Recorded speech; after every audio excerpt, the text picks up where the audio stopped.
of kidnapping, of imprisonment by the Israeli occupation forces.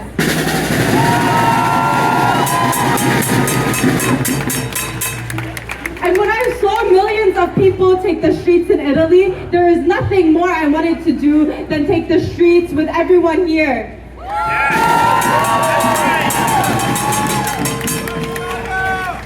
And not only do we take the streets and protest, but we also organize our lives for the past 2 years around Palestine and doing everything we can in order to stop the genocide, in order to support our people in Gaza.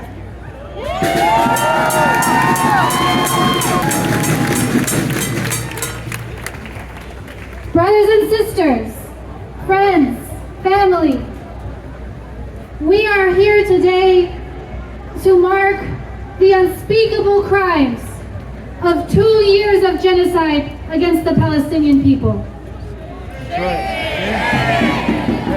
If we think back 2 years from before now, we are in a completely transformed world. On one hand, we have seen the unspeakable, uncountable, we have witnessed the violence that we have no words to describe, the destruction, the devastation, and the loss that we have no way to count, that the Palestinian people have endured for the past 2 years. We have images here and throughout the crowd of a few of those martyrs, a few of those people who were gunned down by US weapons and by the Israeli occupation. On these banners it says, "Every martyr is a universe."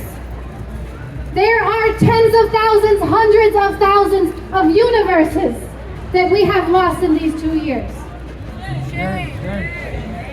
At the very same time, the world has been transformed by the millions and billions of people who stood up and spoken out and stood with the Palestinian people all across the world. 2 years ago, the idea of a liberated Palestine was an idea.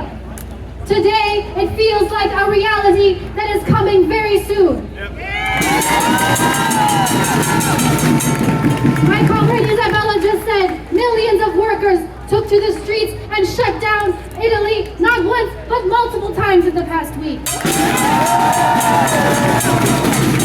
Hundreds of people from countries all across the world took to the seas to try to break the siege.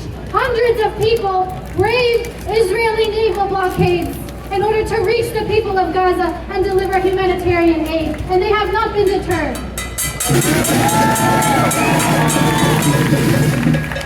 And that's not to mention the millions of people across the United States who have torn aside, have shed aside all of the propaganda coming from the White House and the corporate media that tried to keep public opinion with Israel and have said, no, we stand on the side of humanity, we stand on the right side of history, and the people of the United States have transformed public opinion in favor with Palestine.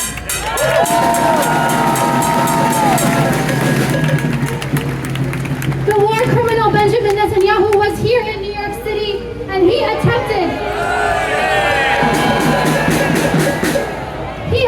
to speak to the people of the world. He attempted to speak to a stage of people. He attempted to receive applause for his words. And you know what?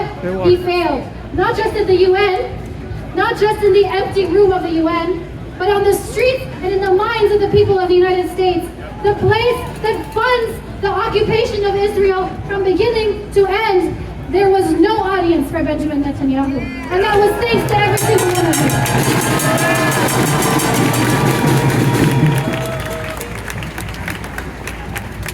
While Netanyahu was here, he met with the other war criminal, Donald Trump. They drafted what they are calling a peace proposal, but what we understand to be an ultimatum that was delivered to the Palestinian people under conditions of genocide. Right now, Right now, negotiations are beginning again. Discussions are beginning again. And there is a glimmer of hope that at the end of these negotiations, we may see what we might be able to call a permanent ceasefire in Gaza. But we don't know what the outcome will be. What we do know is that the White House is hand in hand with the regime in Tel Aviv that has been executing and orchestrating this genocide since 2 years ago and since before. And what we can be certain of, I want to name 3 things. We don't know what the outcome will be right now. This is a pivotal moment. But we know at least 3 things. We know that the Palestinian people will never let up with their steadfastness and resilience and will continue to show the world what it means to be a people of dignity.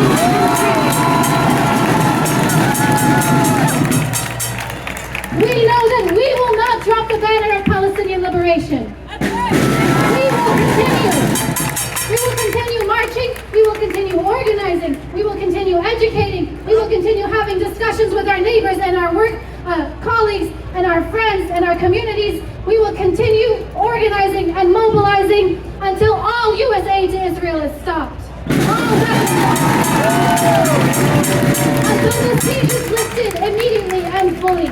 Until all Palestinian political prisoners, all 10,000 of them, have been released to their families. And the third thing that we know is that a liberated Palestine is going to happen, and it is near. Because whatever the outcome is of this current battle in Gaza, the long-term arc of the Palestinian struggle is continuing. And Israel has never been as isolated as it is now. There is no going back.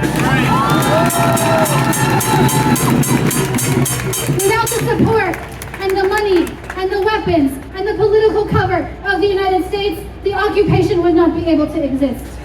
And so every single time we organize and come out into the streets, every time you bring your friend with you, every time you bring the truth to another person, we are continuing that long battle for Palestinian liberation.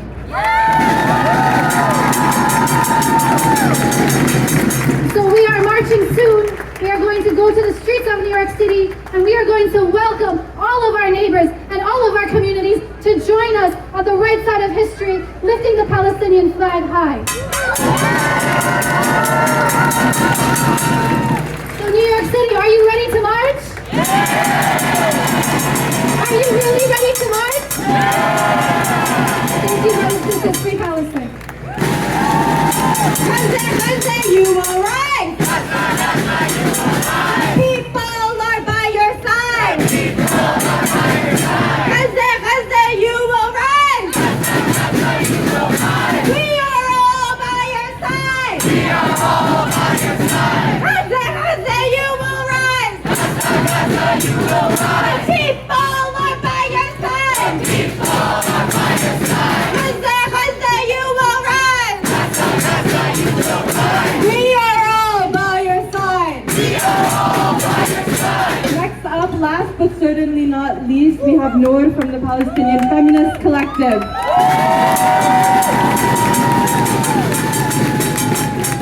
We have a duty to fight for our freedom.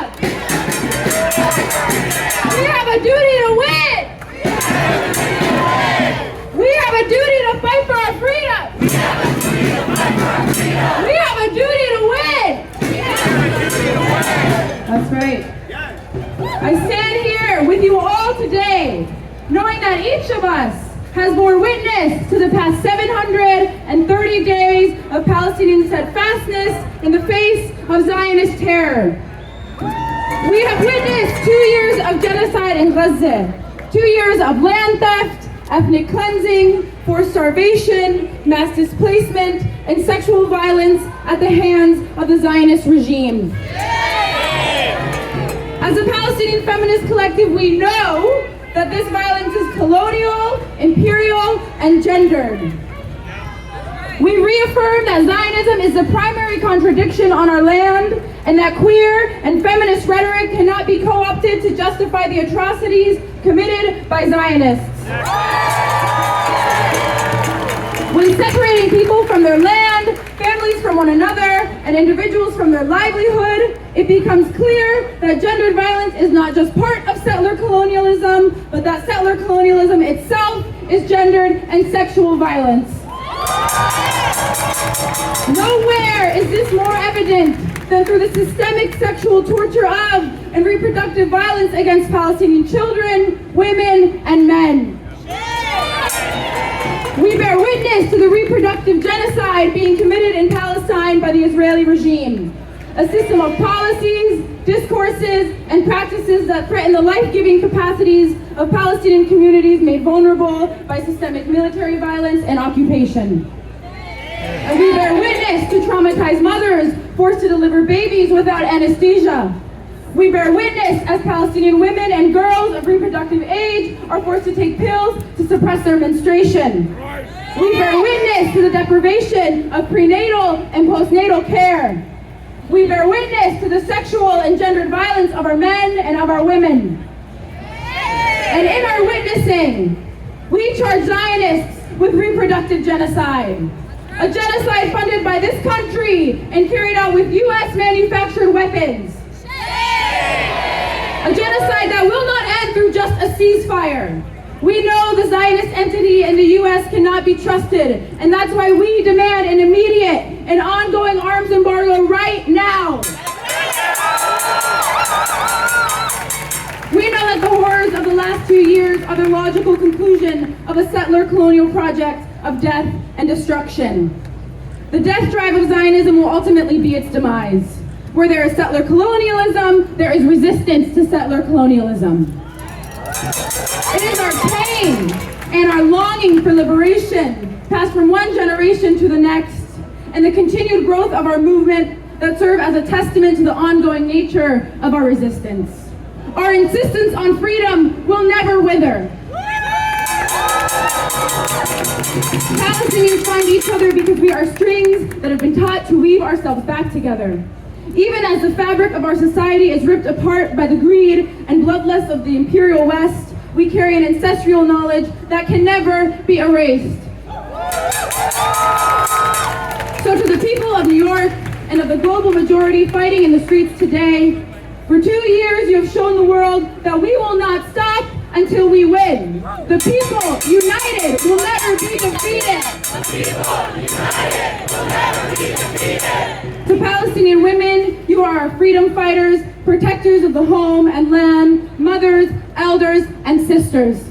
You are bearers of the resistance and anchor of our popular cradle. You have raised generations of Palestinians committed to freedom. Through your legacy, we humbly continue over a century of women's and feminist organizing.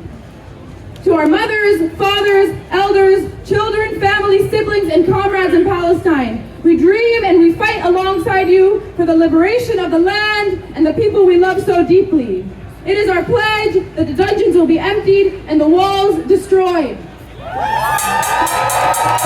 Resistance is glorious! Resistance is glorious! We will be victorious! We will be victorious! Resistance is glorious! Resistance is glorious! We will be victorious! We will be victorious! Thank you. Who's ready to march?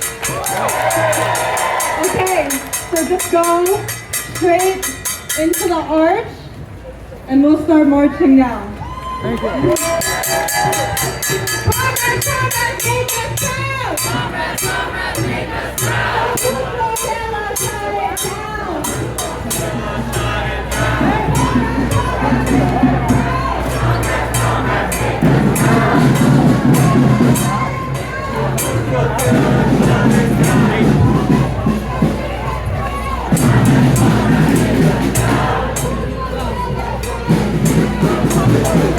Thank you. Thank you. Thank you.